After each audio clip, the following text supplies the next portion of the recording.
Greetings, seekers of wisdom. Today we delve into a topic both universal and timeless, the hidden signs of disfavor.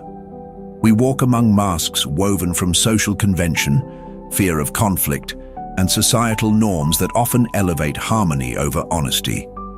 But as Marcus Aurelius wrote, the object of life is not to be on the side of the majority, but to escape finding oneself in the ranks of the insane. In this session, we will dissect 7 subtle signs someone dislikes you but hides it. Through the lens of Stoicism, we will learn to navigate these signs with clarity, self-respect, and emotional balance. Let this not be a call to suspicion, but a lesson in discernment and self-mastery. Sign 1. The false smile. A forced smile is often more revealing than no smile at all. Study their eyes, for they are the true barometer of sincerity.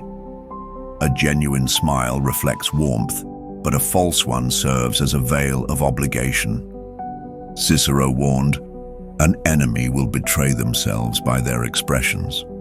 False smiles are not always malicious. Sometimes they're defensive, a shield to avoid vulnerability. Yet the act of masking one's true feelings is itself a form of disconnection. Instead of reacting, observe. Do not let the false smile offend you. Its presence often says more about their discomfort than it does about you. Offer your own smile, genuine and unburdened by pretense. Sign 2. The polite dismissal. They do not outright disagree with you. Instead, they dismiss you with vague phrases like, "Interesting," "That's nice," or "Good for you." This feigned indifference signals a lack of respect or value for your words. Is this mere social etiquette, or is it an act of dishonesty? Many argue that politeness is a necessary lubricant for social interactions, but is it not more courageous and respectful to be honest? A Stoic might argue that the highest respect lies in truth, even when uncomfortable. When faced with polite dismissal, ask yourself, do you truly need their validation? Your worth is not diminished by their lack of engagement. Instead, practice indifference, knowing their opinion is not under your control. Sign 3. The overcompensating compliment. Excessive praise can be just as revealing as silence. Over-the-top compliments may indicate an attempt to disguise their true feelings. Seneca wisely remarked, "Flattery is more dangerous than hatred." Consider this. When praise feels disproportionate, ask whether it stems from sincerity or a desire to obscure discomfort. True admiration is steady and measured, not exaggerated and fleeting. Some argue flattery is harmless, even kind. But I ask you this, if virtue is rooted in truth, can hollow praise be anything but a lie? Debate this in the comments, as it strikes at the core of social dynamics. Accept praise gracefully, but do not anchor your self-worth to it. Flattery, like the wind, is fleeting and unreliable. Sign 4. The withholding of support. Dislike often manifests as quiet neglect.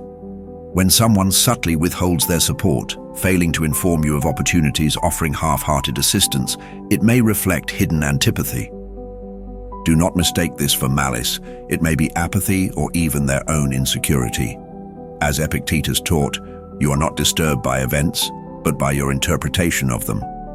Is it reasonable to expect support from others, or is self-reliance the ultimate virtue? This question divides thinkers.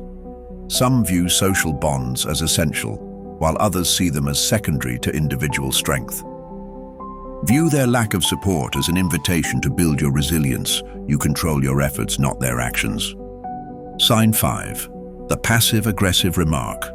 When dislike cannot be openly expressed, it often leaks out as passive aggression. Sarcastic comments, backhanded compliments, or thinly veiled critiques serve as subtle attacks. Consider this example. A colleague says, "Oh, you're so lucky you don't care about how you look." A surface-level compliment hides a deeper insult. Stoic perspective. Marcus Aurelius wrote, "Reject your sense of injury, and the injury itself disappears. Their words only hurt if you allow them to." Should you confront passive aggression, or let it slide. Confrontation risks escalation, but silence risks enabling further behavior. The answer depends on your personal philosophy. Share your thoughts below. Stoic reflection. Respond with calm and clarity. Do not stoop to their level. Instead, let your composure be your armor. Sign 6. The silent treatment. Silence is a powerful form of communication. It may signal avoidance, discomfort, or even disdain. If someone consistently avoids engaging with you, this may reflect hidden dislike. Stoic perspective. Marcus Aurelius reminds us, "You have power over your mind, not outside events. Realize this, and you will find strength. Their silence is not your burden." Is silence inherently hostile, or is it a legitimate boundary? Many argue silence can be an act of self-care, while others see it as passive hostility. This question is ripe for debate. Stoic reflection. Do not fear silence. Use it as a mirror to reflect on your own thoughts. If they exclude you, perhaps they are sparing you from a false connection. Sign 7. The discrete exclusion.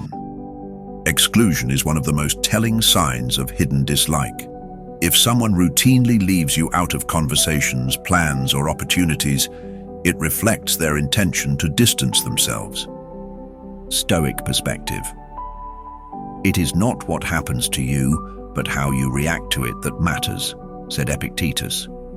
Their exclusion does not diminish your worth. It reveals their priorities.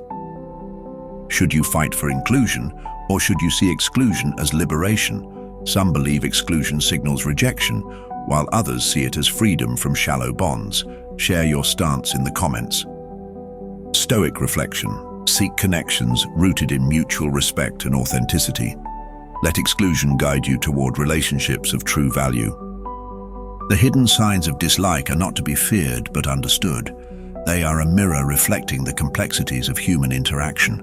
To recognize them is not to foster suspicion, but to cultivate awareness. The Stoic does not seek to expose or retaliate. Instead, they rise above, anchoring their peace in inner virtues rather than external approval. Remember, waste no more time arguing about what a good man should be. Be one. If this discourse has challenged your perspective or sparked disagreement, I welcome your thoughts below. Together, let us engage in a dialogue that sharpens our minds and deepens our understanding. Until next time, walk your path with clarity and conviction. Thanks for watching.